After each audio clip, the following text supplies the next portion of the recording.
Actually, I didn't say I'm leaving. He said, go home, Amy.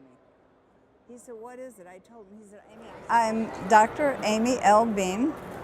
I grew up in Ohio. I am American. And I've been quite a long time, 10 years in the Middle East, between Turkey and Iraq. I went to Turkey in 2007. I actually have a tourism business that's my retirement fund. I was expanding the business and moved to Southeast Turkey in 2014, Şırnak, Southeast Turkey, very close to the border of Iraq.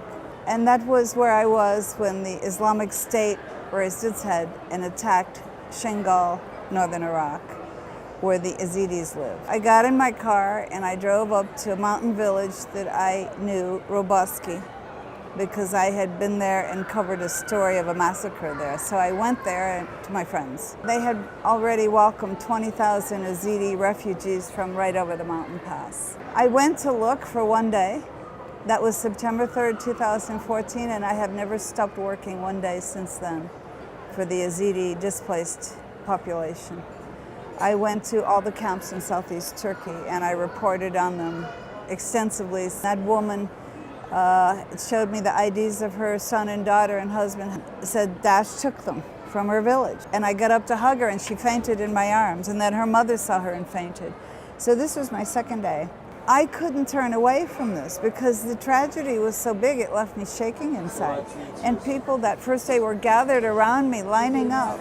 So I got my notebook out, which I always had because I was already writing for Kurdish rights.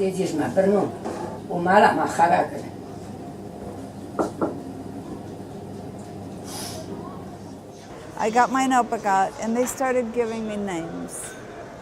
So for 3 years, I've been writing down names. I have my notebook with me now in my briefcase. I started a new one yesterday, and the first thing is a list of names.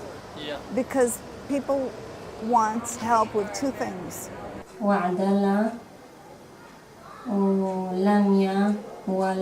They still have family members being held by ISIS. And they want to give their names to people. They need help to find them and get them back, and they need to raise money. And the Yazidi whole community in the world is bankrupt now because they've been doing nothing but raising money to buy back their wives and children. So that's the first list of names, and I still get those lists every couple days. The second list of names I get are people who were survivors who escaped from ISIS, or their family bought them back. Most of the people I work with are what we call here survivors, meaning they were kidnapped, the girls and young women were raped. They have no men left with them. Often they're missing their children. The older children were taken from them. So I'm working with mostly the survivors from a village called Kocho, which is well known here in Iraq. On August 3rd, 2014, the Islamic State attacked Shingal at 2:10 in the morning. And by 2 o'clock in the afternoon, it was all over with. The entire Yazidi population of all the villages in the main city had fled to the mountain, or if they had cars, they got in their car and they went over the mountain to Kurdistan. On August 15th, 2 weeks later, ISIS had surrounded several villages, one called Kocho. And on August 15th, they attacked Kocho. They killed all the men, and they kidnapped all the women and children. Kocho had a population of over 1,700 Yazidi people, a small village, and there were about 1,200 that day. ISIS took most of the people they captured to a province in a city called Tel Afar. I get carried away about talking about Ezidis, and what I need to do is ask for money. I've been fortunate that about 5 people have been like angel donors. We're not talking $50,000 donations. We're talking $1,000 to $5,000. I'm always just a few days ahead of being broke with the donation money. I'm not backed by any government or any agency.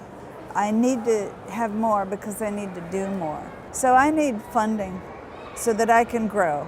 I need 6 to 10 caseworkers. I need money for transportation. I need money to pay the government fees. I need an office. I need fundraisers. I need a press office. I now have a list of almost 500 names. They need their documents, their IDs and passports. All of these are survivors who are lost family members or have missing family members, or they themselves were kidnapped. All the displaced Ezidis, they need asylum.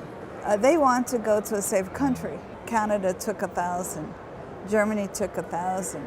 You cannot just take the 1,000 survivor girls and women. You have to take their families. You can't separate them from their families. They either need asylum, or we need those Western countries to put money into rebuilding Shingal so the Yazidi people can go home to their homeland. Without international protection, so they don't have another genocide, without money for military protection, and without rebuilding funds, their future is not good. I need people who are skilled at lobbying to bring it up with their legislatures, to say, surely we could afford to bring 100 people here in our community, and we could support them. The future for non-Muslims in Iraq is not looking very bright. The Ezidis I talked to want out. If Shingal was rebuilt, many say we would come back.